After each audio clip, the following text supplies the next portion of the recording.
창세기 11장 1절에서 9절 말씀을 제가 읽어드리도록 하겠습니다.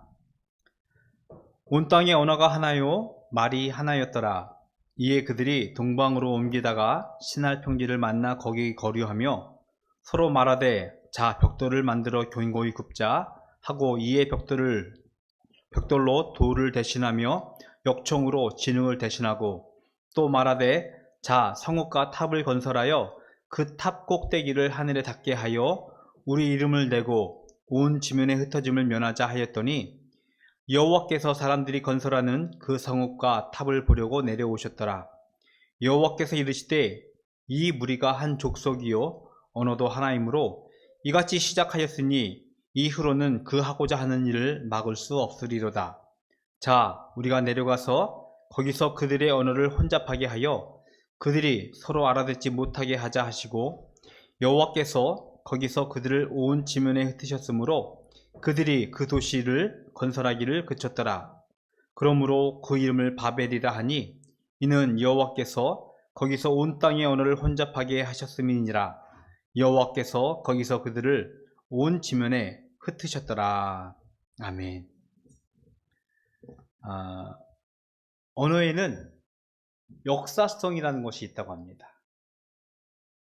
계속해서 언어가 시간이 지나면서 진화한다든지 혹은 퇴화하면서 언어의 의미 혹은 언어가 가지고 있는 그 고유의 힘들을 바뀌는 특징이라고 합니다.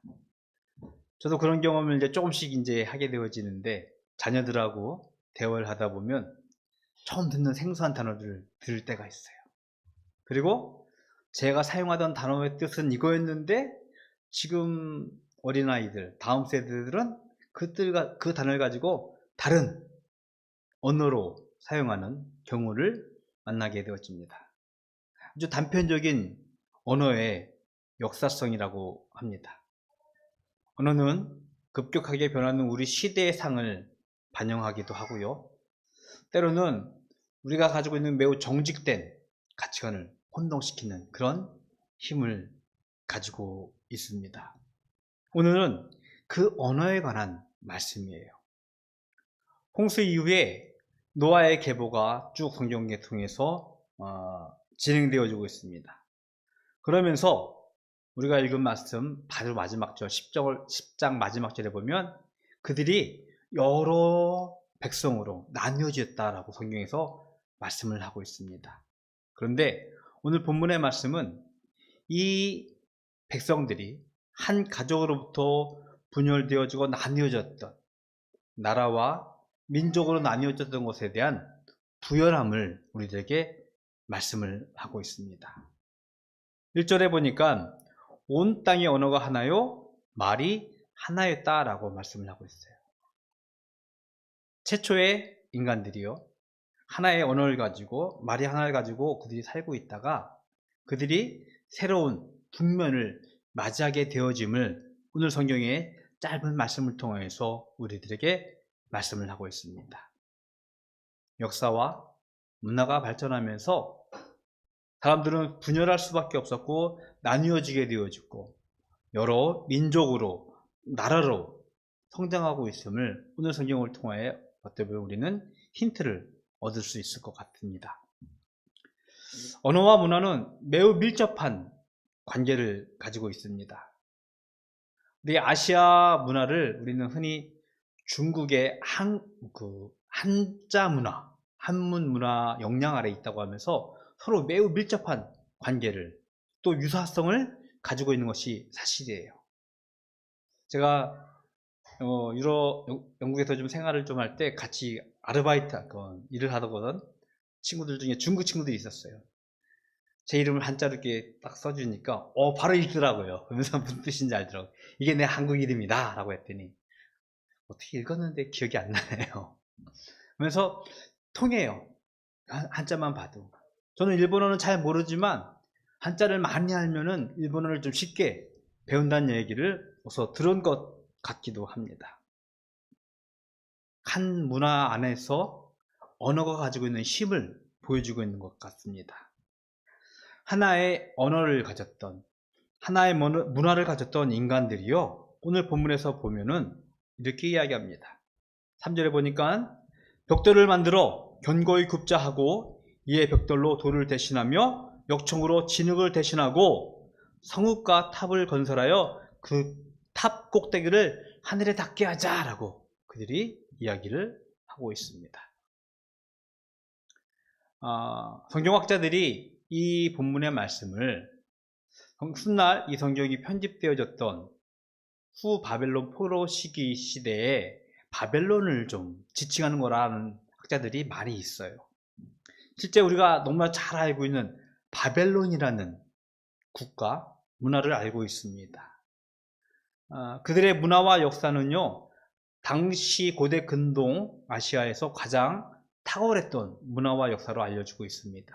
그리고 그들의 문화와 역사는 우리 온 인류의 역사에서 매우 중요한 장면들을 낳고 있어요.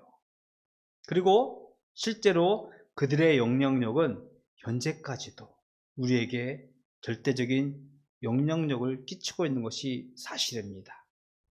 물론 이 바벨이라는 말에는요, 여러 가지 어원에 따라서 좀 다른 의미를 가지기도 합니다. 히브리어로 이 바벨이라는 뜻은 여기서는 보면은 혼잡하게 하다는 단어와 매우 흡사한 단어의 의미를 갖기도 하고요. 또 신의 문이라고 하는 문자적인 의미를 가지기도 합니다. 하여튼간 분명한 것은 이 바벨이라는 단어를 사용하면서 이들의 탁월한 문화, 이들이 보여줬던 그 인간적인 업적들을 성경에서 넌지시 보여주고 있음을 우리는 알 수 있습니다. 인간은요, 벽돌을 만들고 굽고 그것을 쌓아서 성읍을 건설하고 탑을 건설하게 하렵니다. 그리고 그 탑 꼭대기를 저 하늘에 닿게 하고자 했습니다. 그 이유는 우리가 알고 있는 것입니다. 4절 후반절에 보니까 우리 이름을 내고 온 지면에 흩어짐을 면하자, 피하자라고 그들이 마음을 다짐했습니다. 매우 인간적인 모습이고 매우 긍정적이고 발전적인 모습인 것 같아요. 지금도 우리는 그렇게 살고 있어요. 놀라운 과학기술, 놀라운 그 유전공학의 힘들, 인간이 넘어설 수 없는 영역들까지 넘나들면서 우리들은 우리의 힘을 무한 신뢰하면서 좀 더 나은 세상을 살기를 기대하는 것이 우리의 모습인 것 같습니다. 그런데 성경은 이 모습을 이렇게 표현하고 있습니다. 창조주 하나님을 부정하고요, 스스로 하나님과 같이 되려는, 스스로 살아가려는 인간의 애씀이 단면적으로 드러나는 모습이 이 성경 안에 있는 것입니다. 그들의 성과 탑은요, 하나님을 대신하는 우상이 되어졌어요. 그들을 지키시고 보호하시고 인도하셨던 하나님을 더 이상 인정하지 않고 그들 스스로 이름을 내려는, 그들이 하나님의 도우심을 넘어서는 스스로의 삶을 노력한 어떤 인간의 단면적인 모습인 것 같습니다. 그리고 그들이 생각하기를 온 지면에 흩어짐을 면하자, 피하자고 그들이 다짐을 합니다. 인간은 사회적인 동물이라고 이야기를 합니다. 같이 살아야 된다는 것. 그러면서 하나됨을 생각을 해요. 매우 의미 있는 노력, 애씀이라 생각합니다. 그런데 저는 그 인간의 하나됨의 인위적인 모습을 보면서 이런 단어가 하나 생각났습니다. 들어보셨을 거예요. 팍스 로마라고 해서. 지금은 이제 팍스 아메리카라고 하는데요. 어떤 의미냐면 로마의 지배하에 그 당시에 온 나라들이 하나가 되었어요. 그래서 그 안에는 더 이상 싸움도 없고 분쟁도 없고 평화가 있었어요. 알고 있습니다. 로마는 수세기 동안 그 고대 근동아시아를 지배하면서 분쟁 없이 문화를 굉장히 극도로 발달시켰습니다. 지금은 이제 팍스 아메리카라고 해요. 그것이 좀 깨어지는 듯한 모습이 계속해서 나와주고 있는데, 미국이라는 절대적인 영향력 아래 지구가 온 인류가 수십 년 동안 평화롭게 지낸 듯 했어요. 근데 우리는 알고 있습니다. 그런 인위적인 인간의 하나됨을 안에는요, 필연적으로 그 안에서 폭력이 있고요, 억압이 있다는 사실을 알고 있습니다. 인간의 한계예요. 바벨을 쌓고자 하는 그들의 하나됨, 거기에는 인간의 한계가 있음을 알고 있습니다. 인간의 역사는요, 안타깝게도 하나님으로부터 독립하려는 죄의 역사와 그 궤를 같이 하고 있어요. 문명이 발달할수록 점차 인간은 하나님이 필요 없고, 아니 하나님을 죽인 채 스스로 살아가려는 모습들을, 그리고 하나님께 드려야 할 찬양과 영광을 빼앗고 스스로에게 찬양하고 영광을 돌리려고 하는 인간의 모습을 우리는 보게 되어집니다. 하나님은 결국 이들을 심판하시기로 작정합니다. 7절에 보니까 우리가 내려가서 거기서 그들의 언어를 혼잡하게 하여 그들이 서로 알아듣지 못하게 하자라고 말씀을 하고 있습니다. 이게 말씀을 준비하면서 어떤 학자가 이렇게 표현하더라고요. 7절의 말씀을 굉장히 좀 해학적으로 표현하는데, 우리가 내려가서 거기서 그들이 내려간다는 말을 표현하면서 인간은 굉장히 높게 쌓았다라고 스스로 만족하고 좋게 하고 있지만, 너무나 높으신 하나님이시기 때문에 너무나 작아 보여서 보이지 않기 때문에 내려와서 볼 수밖에 없었다라는 해학적인 해석을 하는 분도 계시더라고요. 맞습니다. 하나님은 인간의 그 기술, 인간의 문명, 그것을 보시면서 내려오셔서 보시고요, 심판하십니다. 언어를 흩으시자. 그리고 9절의 말씀처럼 그들을 그 땅에서 좀 흩으자라고 말씀을 하셨습니다. 하나의 언어와 말로 형성된 인간의 기술, 문명, 인간의 공동체, 그리고 그것으로 하나님께 저항하려는 그 힘들을 하나님은 막으셨던 거예요. 에덴 동산을 지으시고 하나님께서 인간에게 명령하셨어요. 땅에 충만하라고. 그리고 노아 홍수 이후에 배에서 나온 노아의 가족에게 하나님은 똑같은 명령을 하셨어요. 복을 주시면서 다시 땅에 충만하라고. 그런데 알잖아요. 그들이 그 명령을 순종하지 않아요. 하나님께서 그들을 심판하십니다. 땅에 충만하기 위해서는요, 그들이 한 곳에 모여서는 안 돼요.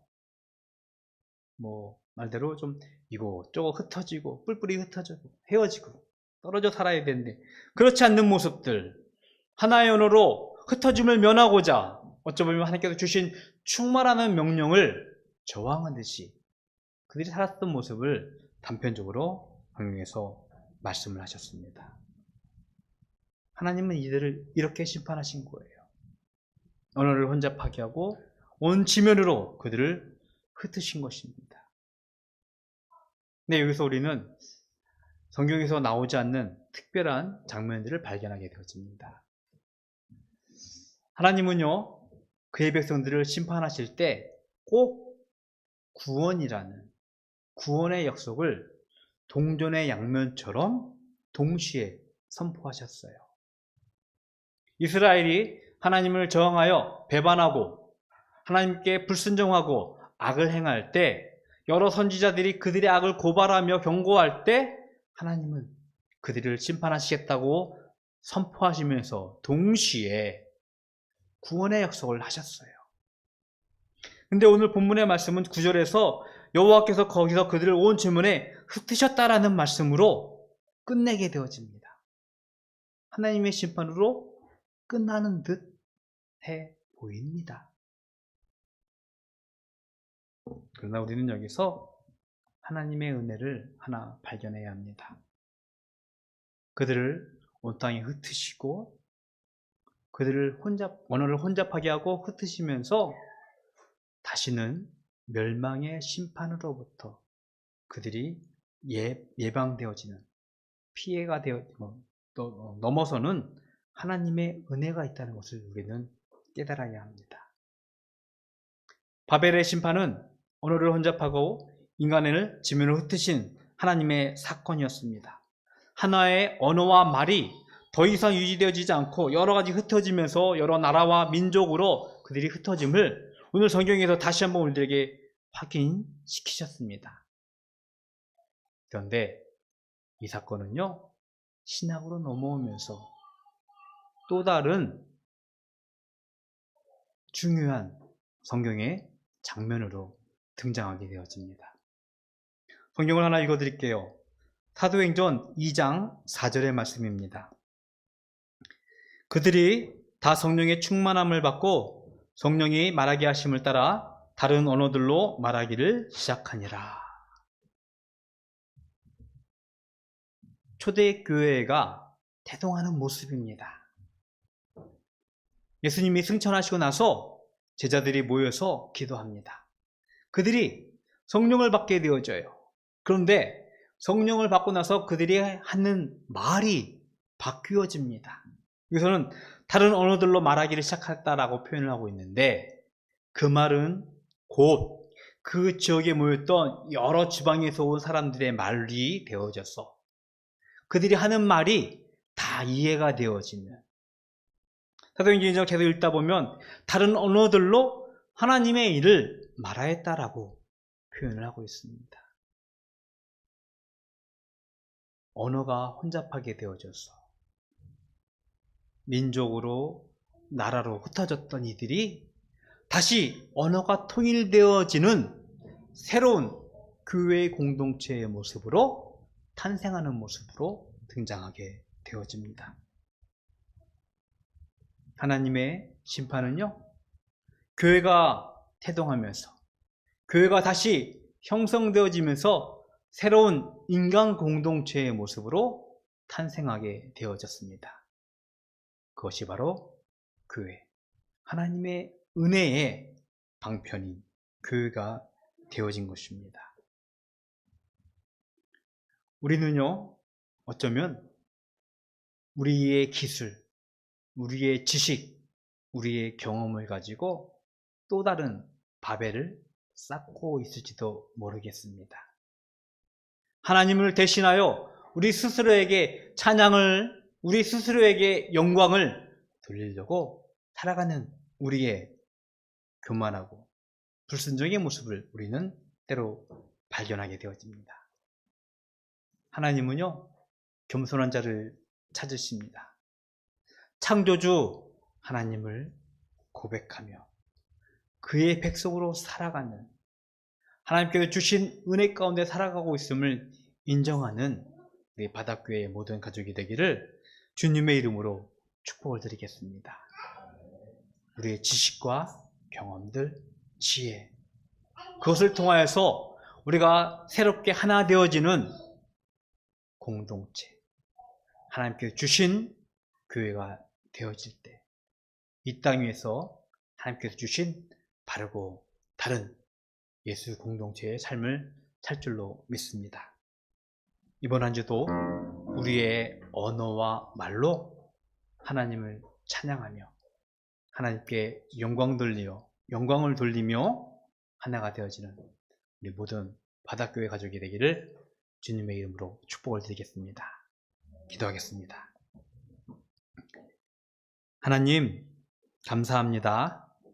하나님께서 저희들에게 하나님을 찬양할 수 있는 마음과 또 입술, 언어를 주셨습니다. 온전히 하나님을 고백하는 저희들 되게 하여 주시옵시고, 그로 인하여 이 땅 위에서 하나님의 백성으로 살아갈 수 있는 힘, 능력 허락하여 주시옵소서. 이 시간 구별하여 하나님께 예물 드립니다. 주일 예물로, 갖가지 기도의 제목으로 드린 예물, 또 교회를 사랑하는 마음으로 드린 여러 예물들 주님께서 기뻐 받으시옵시고, 예물 드린 손길들 주님께서 하늘에 신령한 것으로 채우셔서 이 땅에서 물질로 곤감당하지 않을 수 있도록 주님께서 날마다 축복하여 주시옵소서.